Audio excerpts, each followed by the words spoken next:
Hey everyone, and welcome to Almost Cancelled. I am Peter, that is Connor, and we are going to talk about Better Call Saul, Season 4, Episode 2. It's called Breathe.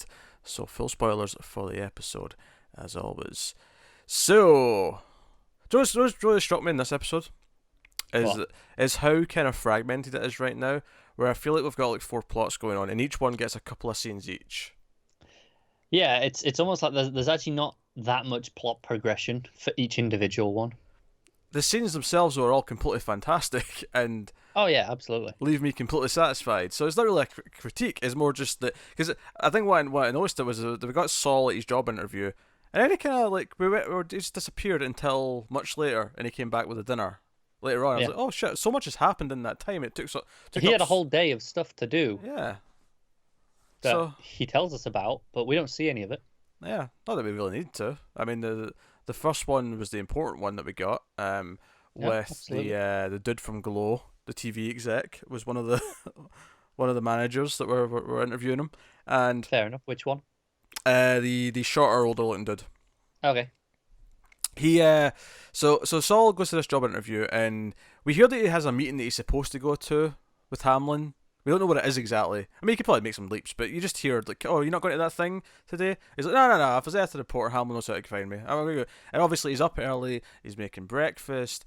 Going a bit overboard with it. Still in that very happy mood from the end of the last episode. Yeah, a bit overboard. Made some orange juice. Has healing powers. Kim Uh, uh, disagrees with this, and then agrees that bacon probably does have healing powers. And yeah, and then he's like, "Oh, if you don't want the oranges, here's some coffee I already made with some cinnamon in it because I yeah, thought I'd try something different." Like, yes. suspicious. Suspicious, but I think obviously from what we see from Kim, she clearly sees this as him trying to overcompensate and cope. Oh yeah, absolutely. She's seen this as a slightly different thing than what it actually is with Saul. Not that I think we have an exact pinpoint answer Yeah, to it either as of yet, but it's definitely not exactly what Kim thinks it is. I don't Um, think so. I'm fairly certain of that. So, but so he goes to this job interview, and it's a salesman. It's a salesman for companies buying photocopiers. And he comes in and he's making some small talk. He knows his folk because he worked in the mailroom, as he points out, and he knows Multiple times he tells us this. yeah. So he knows how to change them, the troubles you go through, how it can cause a chaos when something's not working, and he's got all these stories which impresses them. And there's that moment where the boss man's looking at the resume, and he gets the pause. He's like, "Says here you were a lawyer until Yeah. like recently." It's Well, like, what the hell are you doing here? what happened? What happened there? And he never actually. I noticed he never actually tells him. He sort of keeps going, but he never actually tells him why he stopped being a lawyer. Yeah, Which he spins it around. It kind of goes, yeah, fancy to change. It is essentially what it boils down to. to be fair to him, he comes up with a good because he's got no sales experience directly, but he's like, yeah, the law is kind of sales. Like you're selling the jury, you're selling your client, you're selling the judge, you're selling all these people. I'm thinking in my head, he sold all those old ladies. He did. So that sounds even worse. Out of context, that sounds like he sold a bunch of old ladies to someone. Yeah, yeah. Uh, Did sound pretty bad. But he, he always has that moment where he thinks of one of the old ladies when he's getting shown the ornaments that are around. Mm. But it goes fairly well. They seem quite happy with him, and they say, "Oh, we'll have an answer by next week." And he walks out, and he pauses. He's halfway out the building, and he pauses, and I'm like, "Oh, Saul, what are you going to do? Don't whatever it is you're going to do." But to his credit, because I thought he was going to do something bad, something stupid, right? Not yet. That was going to make everything crumble. And then he goes in and he's basically trying to sell to them that they should not bother waiting and just hire him there on the spot because it would just waste time. And he basically does a sales pitch. This is the thing, right in this scene, he was selling himself and he was doing a good job at it. Well, I think that's it. They recognize that as well. Yeah. They're not really listening to what he's saying. They don't really care about the sales pitch itself that he's making. More just the effort that he's putting into it and going, yeah, he could sell photocopiers.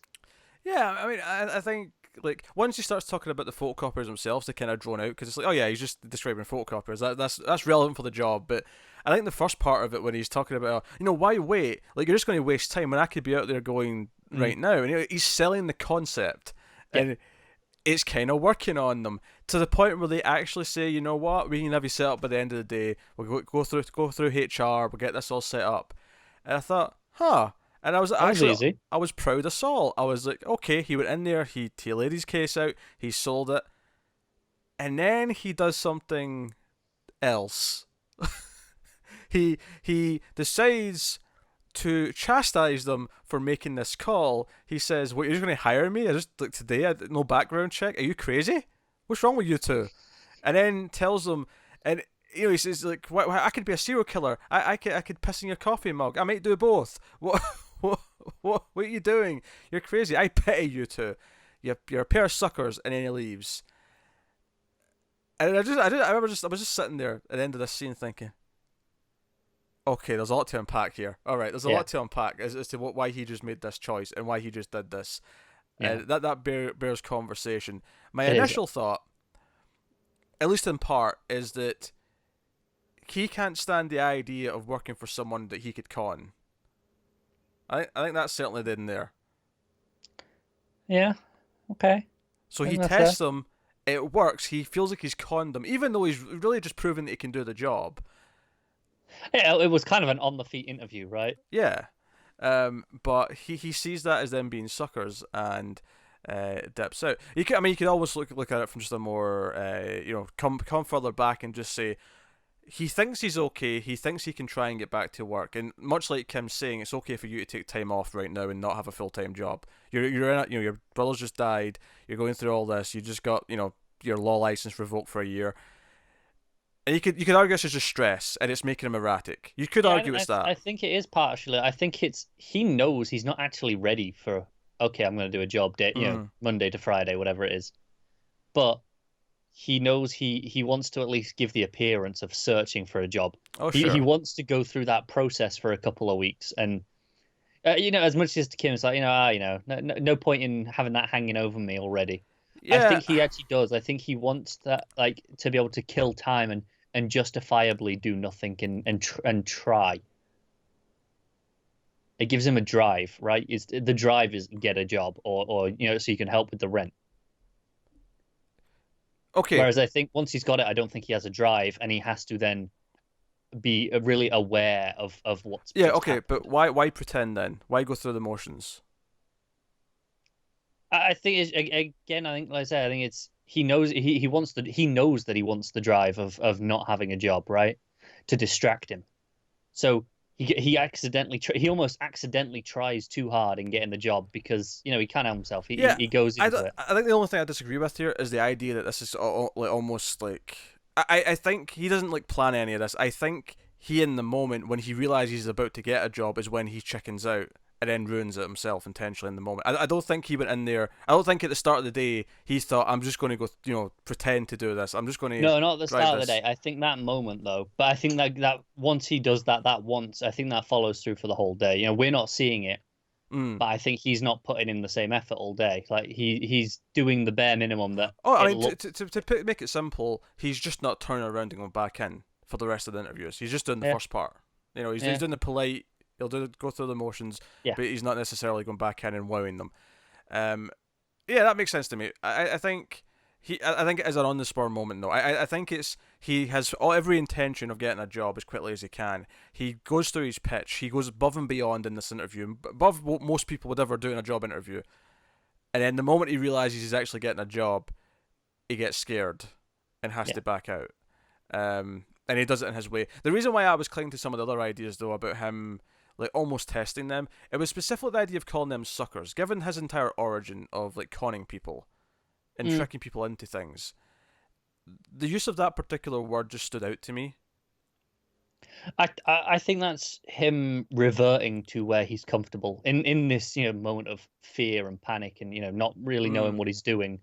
I think his personality reverts to what it Well, knows. reverting absolutely makes sense given what happens at the end with his story in this Yes. episode, because he of course calls up Mike and says, "Hey, I've got a job," and we see that he's eyeing up the little ornaments that were in the office. He's eyeing up how much they're worth Yeah. online, and they're like eight to 10 grand from the quick glance.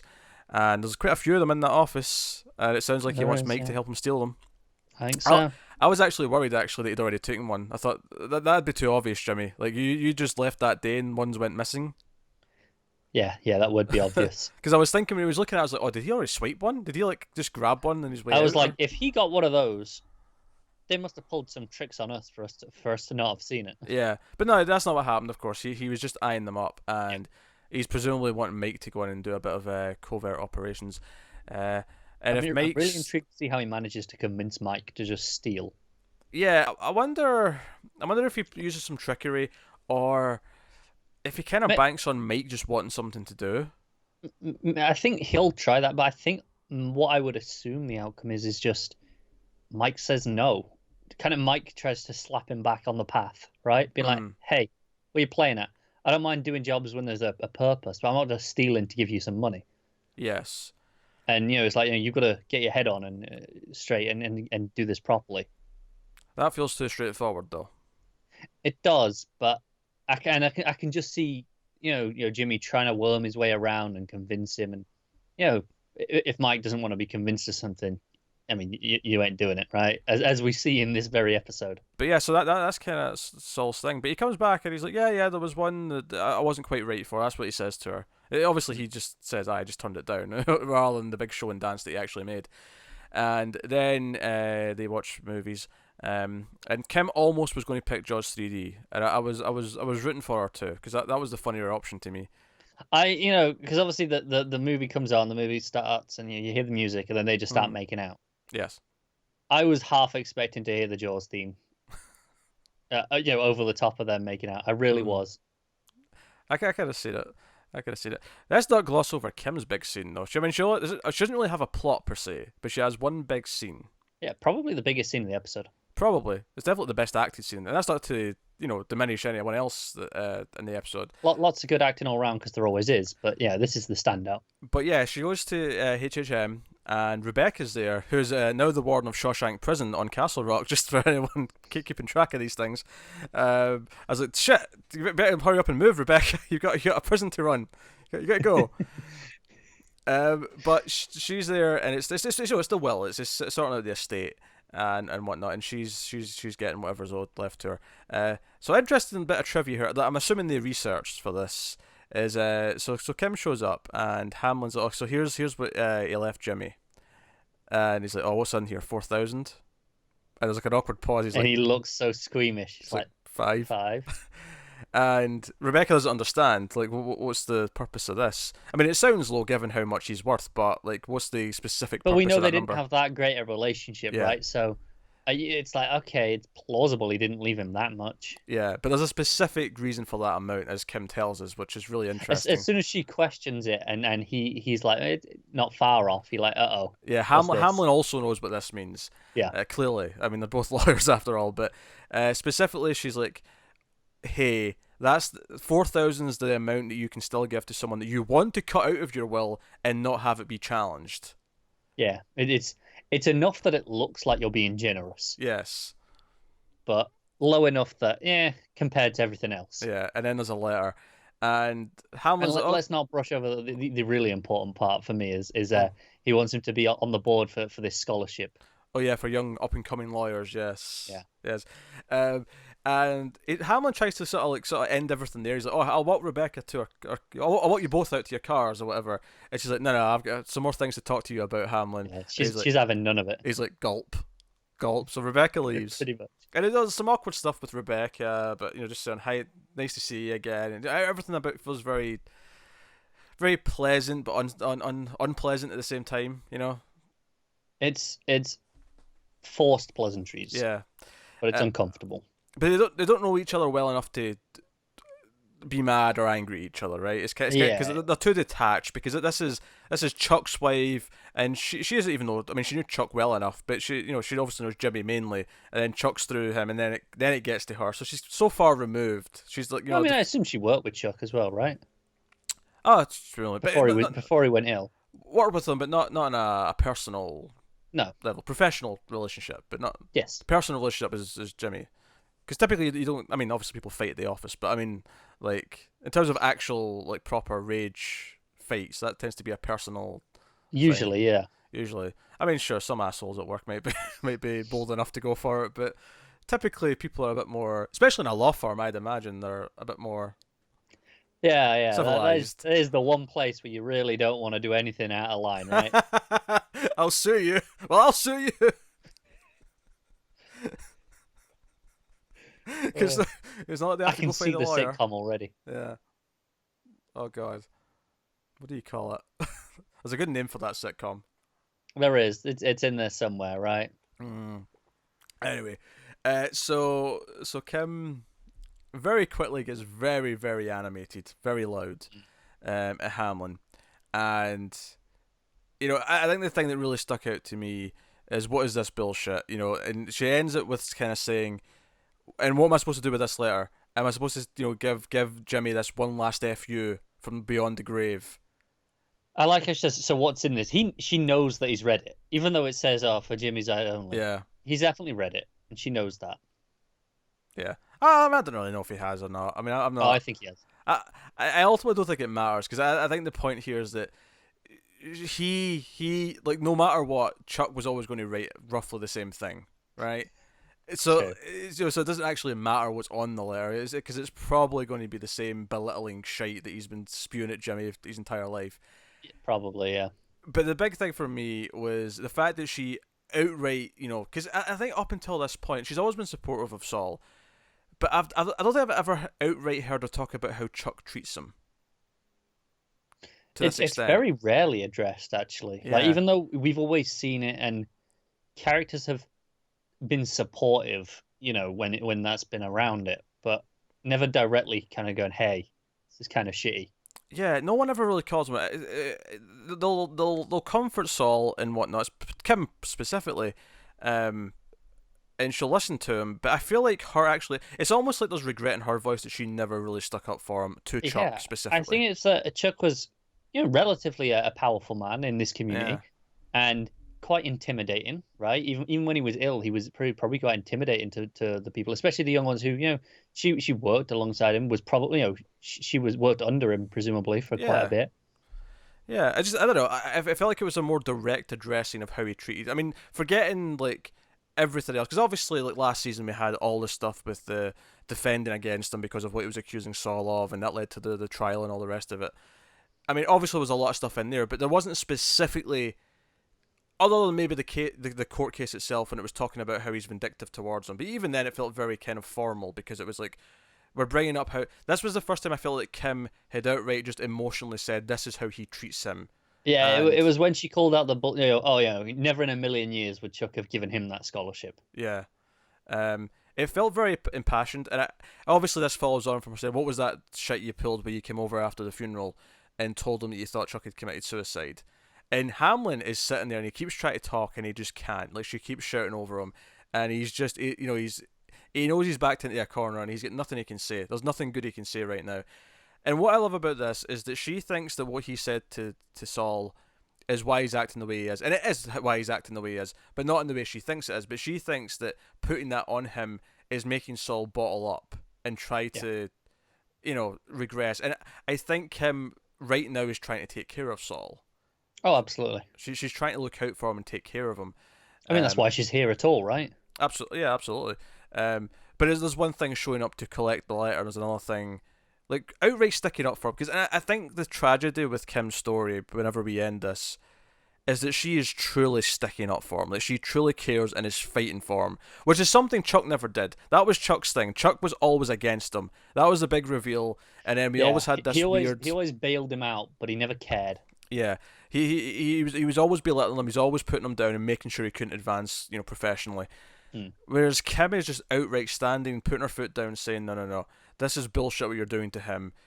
This should be better." And Hamlin says, "What can I do to make this better?" And she's like, "Nothing. There's nothing you can do." But I just, she's the one true person who's really batting for him. Yeah. And So it's going to be so tragic, isn't it? yeah, so when this turns, when she has to disown him, assuming she doesn't just die at some point, but when she has to make the choice that when she doesn't want to bat for him anymore, when she sees who he really is and realizes that he's never going to change, it's going to hurt. It's Yeah, really going to hurt. I think there was a long time people assumed she's going to be dead, right? Because there was never any mention of her in Breaking Bad, and the more it goes on, the less likely I think that is. I Hmm. think it's still possible that her death kind of snaps Jimmy into Saul, right? Like because there's no one else left. Yeah, possible. But I do think accidentally, turning her against him is far more tragic and has a lot more, TV potential. Yeah, I think that's where the drama comes from. I think their relationship's been really, really sweet. For all his faults and for all her recognizing his faults, they have grown this connection over the past three and something seasons, and it's just gotten sweeter and sweeter. And they've to the point in the last season, they're living together, they're working together. Now they're properly, this domestic couple watching TV and eating dinner together, and they're at this place where it feels like Saul doesn't really see what he has, that he's willing to like risk things. Where here he's tempted to go back to a life of crime because that's what he feels comfortable doing and what he understands. Yeah. That he has to always return to that, and it's kind of the core thing with Saul, and it's the thing we're always going to keep coming back to, and it's the tragedy. I think the most tense thing about this show is that you want him to succeed, you're rooting for him, but you know that he's the one who's going to mess it Yeah. up. That's it. That's it. This show at its core is a tragedy. Yeah. And we all know that. And obviously, we But see other people mess it up for him. Chuck repeatedly did it, and we hated Chuck for it. And yeah, that was a big thing. But ultimately, the real sad part is that he's eventually going to, because you kept saying to yourself, like, what if people really went for him? And I think that's the really hurtful thing about Kim sticking up for him here so much. It's like, no, there is one person who, no matter what, seems to be on his side, who is doing everything in her power to be there for him in a way that maybe Chuck wasn't, that anyone else hasn't been. And that's why it's going to hurt when he ultimately throws it all away, because he can't help but be Saul. yep. It's just a matter of time. But at some point he's gonna screw it up because that's how this has to end. It has to be him that screws it up. I mean, arguably, this is the start of this episode. This is the ball starting to roll. Could well be, yeah. But then we've said that a couple of times already, right? No, we have, Thinking that oh, this is it. This is the plot that does it. I think the reason why it can start to happen slowly soon, and when I say happen slowly, I don't mean that she starts to turn on him like gradually over the next few episodes. I don't mean that at all. I just mean whatever he starts that leads to it eventually, I think can happen now because of where she is now, because of where their relationship is now. Now is where dramatically it's actually going to. It can't get that much better than this before, No. and you want it as strong as it is before you ruin it, right? I mean, unless they end up getting married and having a kid before it happens, but I mean, Yeah, I think you could go as far as engaged, but I don't really see it. engaged but never quite getting to the aisle. Yeah, that's a I possibility. think that's the closest you can go, but I'm not even sure if it goes that far, honestly. I'm not sure. I see Jimmy, especially here, as the marriage type, right? Oh sure. Um, or what if he like proposes? He's the one who proposes, and this is right when she's made the choice not to stick with him, and she says no. And this is I can see that, yeah. like what if like he thinks this will be a show of like, oh no, I'm committed and I'm going to change, so I'll propose. It's almost as like a band-aid over the faults that I've become, Yeah.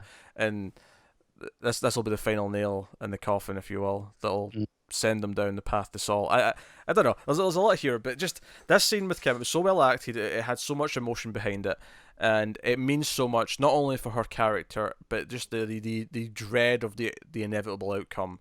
Now Yeah. that someone is to this point really, because I think it's one thing to stick up for him when he's standing there.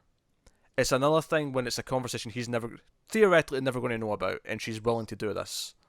Yeah, because she obviously doesn't tell him about it. Yeah, I think he'll likely find out from Hamlin at some point. it's true caring, I guess is what I'd call it. She truly I cares. I think the obvious thing to do is he'll find out from Hamlin after he's already pushed her away. Never, no, and not realize just how much she was batting for him until it's too late. I could see that. I can feel the stab in my stomach already. Yeah. From that potential moment. And I don't even mean find out maliciously from Hamlin. I just mean he'll mention it, assuming Jimmy knew that. Yeah. Because she says she's there on his behalf. He thinks that he knows about it. She's saying things like, "Oh, he doesn't want any possessions from the house." Yeah. Again, with authority. And he does know she went, but Yeah, not to this extent. Yeah, but not what happened. She's clearly not telling him about it. I mean, hell, does he even know she went really? No, he doesn't. Because she says, "Oh, I just stayed around the house." That's right. No, she says, yeah, that's right. So yeah, so he doesn't know. She doesn't. Obviously, she's not going to give him the letter. Yeah, I think he might. That's the other way he might find out. He'll find the letter at some point. Yeah, I mean, she might eventually decide to give it to him after something happens, or or whatever. Mm, But right now she's holding it to herself, and that 5 grand, the sneaky minx. yeah. I mean, I assume it was just a check. Probably it was just a joke. All right, you don't Yeah, have to analyze it. I'm just saying. It was a She's joke. keeping it for when the rent gets low, and he still hasn't got a job after 6 months. So that was the Saul stuff. So I mean, I think on paper, not much plot happens with them two this episode, but when you actually sit there and think about the emotion behind it, Yeah, there's so much there, which is kind of Saul's thing. It's like, yeah. even when it feels like there's not a lot of plot going forward, there's actually a lot turning behind the wheels that you can really dig into. So, Here's a question oh, on that. Just last question going forward on her stuff here. Obviously, she said, "Oh, it's 5 grand. This is the payoff as to mm, accept that you've been cut out of the will." Does she accept that and just go with it and never tell him, or does she try and fight for more? I don't think she can. I think that's kind of the point, right? Is that this is the acceptable amount where Well, no, because that was the point. She said if it's the acceptable way, so people don't contest it because it looks like that's enough. But I think the lawyers all know what that is, right? well, I think that just depends on how you interpret exactly how she said that. I feel like there is kind of a limit where, well, you got Well, four I'm grand. just using like Rebecca as the benchmark here. As the non-lawyer, she didn't realize that was an insult, right? She didn't realize that 5 grand was an insult, but both the lawyers knew immediately. Nah, that's it. Well, yeah, but it's not like Saul would know that too, right? No, Saul would know that exactly. But so if they did if they did contest it, right? So they could contest No, it no, but knowing. what I'm saying is though, if it's something that just because you know it's an insult, you can fight it. What Chuck surely wouldn't be silly enough to try it then at that point, right? Oh, I think he would just to spite him. I don't think she contests it. Okay, I'm not saying Uh, she definitely will. I'm saying yeah. I think it's possible that maybe she to really try and bat for him and to try and almost get justice for the way Chuck treated him. Maybe I don't see it being about money. I suppose because as much as she says it's an insult, I don't think it's about the money itself. It's Well, more no, and about. I don't think I don't think she sees it as about the money either. But like, I think it would be more to fight on principle rather than to actually get more. Because she couldn't do that without Saul being involved, though. Eventually, he'd have to come into the process. Yeah, I would have thought so. Yeah. Yeah, So no, that's never even occurred to me. no, fair enough. um, so moving on to Mike. Mike had essentially he got a phone call. He has to go see Lydia, and Lydia's basically like, "Hey, what the hell are you doing?" Showing up at the place, the work, and just Stealing passes and yeah, messing up the going into the warehouse and disrupting things. yeah, telling the manager off. Why are you doing all this? And he's like, well, I'm doing the job. Anyone asks, there's a face. People at the place can now confirm that I showed up and did that job. And, if you've got, what, 7 more in the southwest? Well, we'll do another 7 then. And she's like, and if I ask you to reconsider, then I'd ask you to reconsider. He's just As I being said Mike. earlier, you cannot convince Mike to do something he doesn't want to do, or in this case, not to do something that he does want to do. Yeah, like I said, he's covering himself, and he wants to like have every single place to be able to say, yeah, he was here, he did that job. Yeah. And I like that she thinks this is more dangerous this way, and he thinks, of course, this is actually safer doing this because I then can there's see both sides yeah, because from her it's like, well, now there's more people who know you exist, right? yeah, You're creating more of a problem in the sense that it might draw attention because you're there. Whereas, yeah, we wouldn't even notice. No one would notice otherwise. Where he's like, but if someone does notice, then I've got backup. yeah. Like I've done the job. I think I'm more on his side than I'm hers because ultimately, if she says to them, no, we've sent in a security consultant, let him do his job, and he goes in and does his job, is there anything that's suspicious about that? Yeah, no, it's true. I think you could argue that he didn't need to be on site, right? He could just look at all the details they've got and go, you need this, this, this. That's not good enough. And that would still fall under security consultant, right? They would, but I think part of his point is that there's witnesses, there's people who say, no, Yeah, no, he came and absolutely. did that job. And if, let's say the IRS or whoever's ever snooping around and going to ask these places, no, he showed up, he did that job. Anyway, she phones Gus, and Gus is basically like, why are you pestering me with this? Go away. I've got Hector Salamanca to worry about. I don't no. And but ultimately, because she's like, oh, I told him to stop, but he's going to keep doing it. He's going to keep stealing passes. What am I supposed to do about that? And he just says, then give him a pass. Yeah, Give him a pass and make it even more official that he's just doing his job. That he's yeah, got a pass to get into these places. yeah, exactly. He'll So probably still steal one anyway, just because he wants to test it. yeah, because he's Mike. But so Gus is clearly more on Mike's side here. At the very least, he respects Mike enough to accept that he's doing the right thing. I think he just doesn't give a shit. Honestly, I think he's like, this doesn't concern me. Just do whatever. I think the easiest, he knows it's easier to convince Rebecca to give him a pass than it is to convince Mike to stop. So this is just the easiest option for him. It's like, just do what he says. So the other big thing in the episode, of course, is we have Nacho, and we have that whole crew. The twins are back. They're spying on Hector, or let's say spy. They're protecting Hector more than anything. Yeah. But we've got other spies. We've got Gussie's men spying on him, Yes. and there's a lot of stuff here. Like Nacho goes to his father, tells him it's over, and his father insists on him taking the money that technically was owed to Hector, even though no one's going to come for it, just because that's not my money. That was laundered through here. I don't want it. I don't want to touch it. Yeah. So Nacho, understanding this, takes it anyway, and he asks Nacho, where like when are you going to be out of this? When are you going to be done with this criminal life? And he's like, I'm working on it. And I'm like, oh, I feel sad because I feel like he's not got an easy out here. Like I feel like he's going to be stuck in this Yeah, life. I think as soon as he came to town and said it's over, I'm like, it's not. That's it. You've kind of just signed your death warrant. I think it may be over for his dad. He might have successfully gotten his dad out of the Oh yeah, line of yeah, fire. specifically for that. But Yeah. I was just referring to as the overall situation. Oh, for himself, sure. He's locked in, and that's Yeah, clear by the end of it. But I think he might have successfully saved his dad from being a part of this world. quite possibly. And until Hector, wakes up, But then he's and like then a he's like, bell. "Where's all this money that I've not been getting?" I can't wait until well, no, it's not so much that he's not getting the money. It's just getting laundered to different places. Yeah, Because but they've still got the job going. They're still making deliveries. They're still selling drugs. right, They're still but doing everything. there'll be a noticeable absence, right? That it's not coming. That they're missing the percentage that's supposed to come through the car shop. Why are you assuming they've not just found a different place for that, or why Natural's just not found a different place? I mean, I don't know. That's a fair point. Yeah, there's a little bit any less money. They're just he's found somewhere else Yeah, fair enough.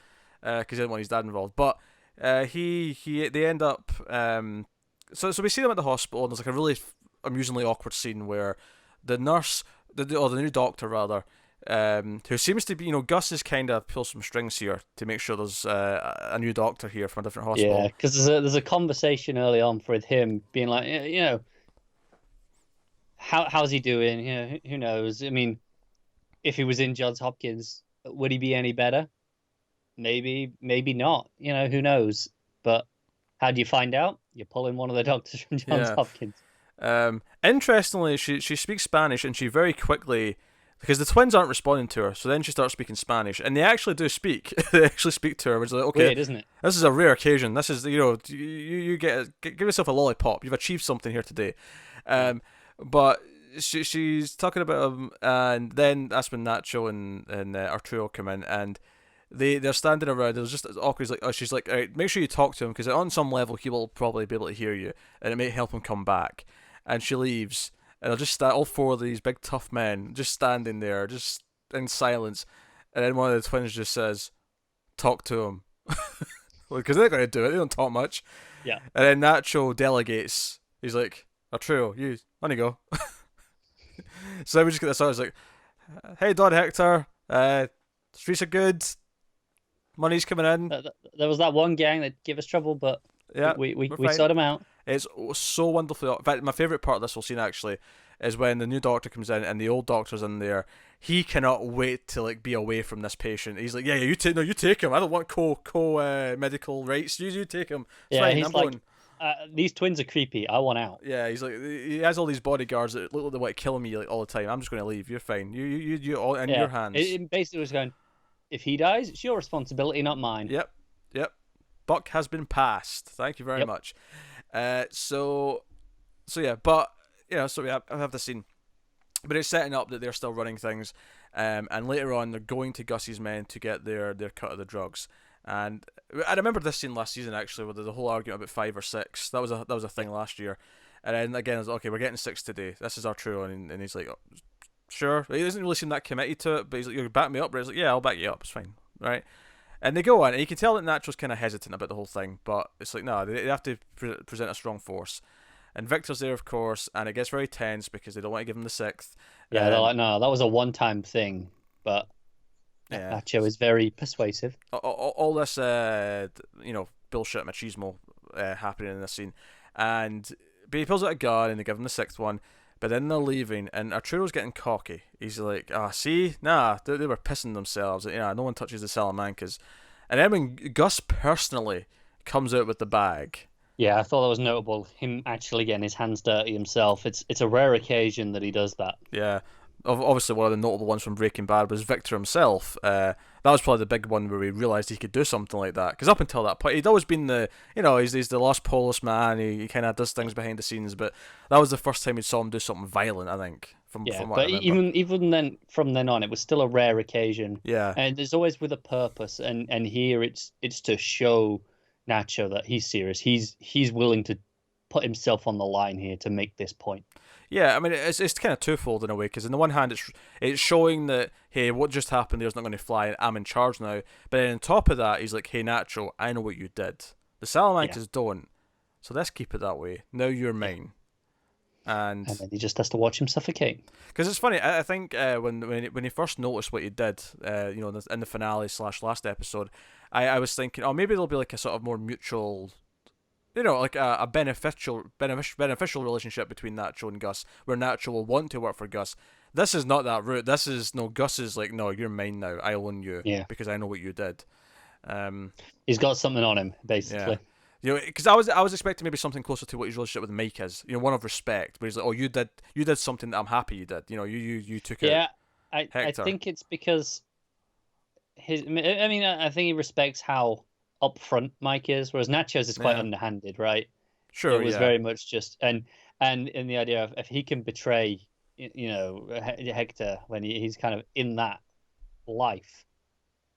I mean, has he got any loyalty to anyone, any principles? I don't, because I don't think Gus knows yet whether or not he does. Obviously, we do. Whereas I think with Mike, he's very direct and blunt, and I think Gus knows what he's getting with Mike. Yeah, no, that's fair. So we end with this, ultra wide shot of him just, sitting there, and because throughout this entire conversation, that our trio's like, dying. He's like struggling to breathe. Yeah, he's suffocating in the bag, and then he eventually dies, and we get this big wide shot. So some minor ironic points I liked as well. There was like a nice touch where, at one point, like he's actually telling Hector. This is the end of that scene actually, when they're talking to Hector in the bed. He says, "Hector, you're going to get back on your feet. And you're going to be stronger than ever." And but that's obviously the opposite of what he wants. He does not want that. He wants Hector to be a vegetable, ideally. So there's some nice touches there. With again, it was this feeling that the Nacho's stuck between a rock and a hard place, and that doesn't change by the end of the episode. It just, the rock and the hard place have changed, but he's still in that same struggle. Yes, in the middle. Definitely. So at least for now. At least for now, we'll see where it goes. Who knows? Maybe him, Saul, Mike, and the